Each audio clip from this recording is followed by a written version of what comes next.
হরে কৃষ্ণ। জয় শ্রীরাম। সমস্ত ভক্তচরণে আমার সশ্রদ্ধ প্রণাম। তো আপনারা সবাই অবগত আছেন যে ভগবান শ্রী রামচন্দ্রের শুভ আবির্ভাব তিথি ও রামনবমী মহোৎসব। জয় শ্রীরাম।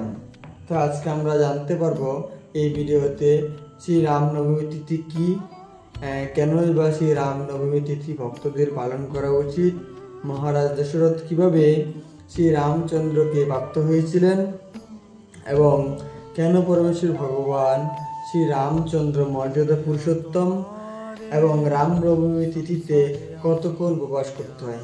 প্রথমেই আমরা শুরু করছি শ্রী রামনবমী তিথি কি। রামনবমী তিথি হচ্ছে পরমেশ্বর ভগবান শ্রী রামচন্দ্রের আবির্ভাব তিথি এবং তিনি দুপুরবেলা আবির্ভূত হয়েছিলেন এবং তিনি 11,000 বছর এই পৃথিবীতে শাসন করেছিলেন এবং তিনি ছিলেন এক পতিব্রতা, তাই তাকে বলা হয় মর্যাদা পুরুষোত্তম।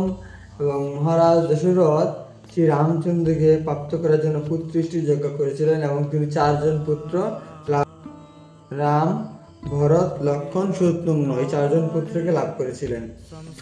তো এই ছিল আজকে আমাদের video. Next video. Hare Krishna.